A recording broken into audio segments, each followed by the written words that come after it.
तुमने वो सुर्खियां तो देखी ही होंगी जहां एक तरफ वो शिक्षक हैं जिन्होंने एक छोटे से कमरे में पढ़ाई शुरू की और आज करोड़ों दिलों पर राज करते हैं। दूसरी तरफ वो दिग्गज हैं जो खुद पूर्व आईएएस अधिकारी रहे हैं और जिनकी कोचिंग का बैनर देश भर में लहराता है। यह मुकाबला किसी बड़ी फिल्मी टक्कर से कम नहीं है और अब आंकड़े तुम्हें असली तस्वीर दिखाने वाले हैं। सबसे पहले बात करते हैं विकास दिव्य कीर्ति के बिजनेस की, क्योंकि उनकी दृष्टि IAS नामक कंपनी ने मार्च 2025 में समाप्त वित्तीय वर्ष में 364 करोड़ रुपए का ऑपरेटिंग राजस्व कमाया है। यह आंकड़ा किसी भी कोचिंग संस्थान के लिए हैरान कर देने वाला है और यह दिखाता है कि उनका बिजनेस कितना विशाल हो गया है। इतना ही नहीं, इसी साल दृष्टि IAS का मुनाफा लगभग 61 करोड़ रुपए का रहा है। यानी यह कोई साधारण कोचिंग नहीं बल्कि एक जबरदस्त प्रॉफिट मशीन है। वहीं खान सर के बिजनेस की बात करें तो उनकी company Khan GS research centre एक प्राइवेट संस्थान है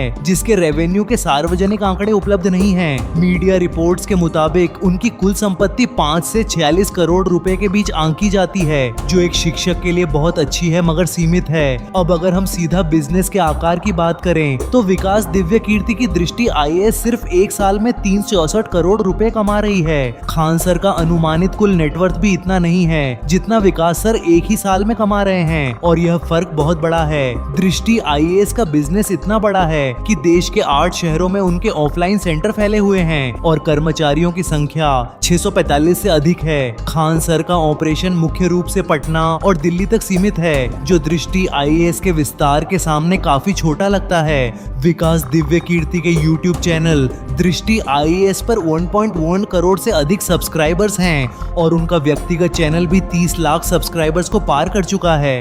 खान सर के YouTube चैनल पर 2.4 करोड़ सब्सक्राइबर्स हैं, जो विकास सर से ज्यादा है, मगर उनका मोनेटाइजेशन मॉडल बिल्कुल अलग है। खान सर ज्यादातर कंटेंट मुफ्त देते हैं और एड रेवेन्यू पर निर्भर हैं, जबकि विकास सर के पास लाखों रुपए के पेड कोर्स भी हैं। सबसे चौंकाने वाला फर्क यह है कि दृष्टि IAS ने अकेले FY25 में 364 करोड़ रुपए का रेवेन्यू कमाया और उनका प्रॉफिट 61 करोड़ रुपए का रहा। यह अकेले का प्रॉफिट आंकड़ा खान सर के अनुमानित कुल नेटवर्थ 5 से 46 करोड़ से भी कहीं ज्यादा है, जो हैरान करने वाला है। दूसरे शब्दों में कहें तो विकास दिव्य कीर्ति सिर्फ एक साल में जो मुनाफा कमाते हैं वह खान सर की कुल संपत्ति से भी ज्यादा हो सकता है। विकास दिव्य कीर्ति का बिजनेस मॉडल बहुत ही स्ट्रक्चर्ड है, क्योंकि उन्होंने UPSC के अलावा जुडिशरी, SSC, बैंकिंग और डिफेंस में भी दस्तक दे दी है। इतना ही नहीं, उन्होंने स्कूल एजुकेशन तक में एंट्री मार ली है,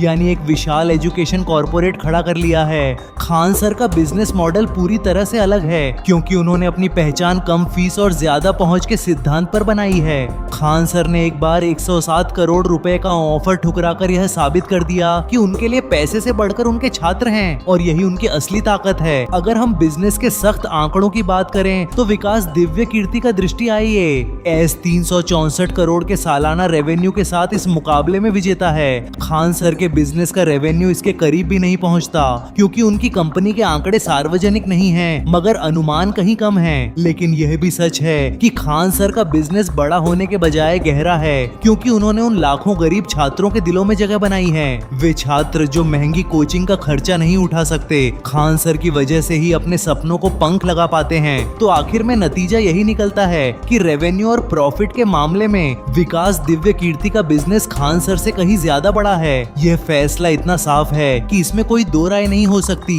क्योंकि एक तरफ सिर्फ 8 शहरों में फैला 368 करोड़ का साम्राज्य है, तो दूसरी तरफ 2 शहरों में फैला एक निजी संस्थान है जो बेशक दिलों पर राज करता है मगर बिजनेस के आंकड़ों में पीछे है। और यही अंतर इस लड़ाई का असली फैसला है कि संख्याओं की दुनिया में विकास दिव्य कीर्ति आगे हैं और भावनाओं की दुनिया में शायद यह मुकाबला बराबरी का है।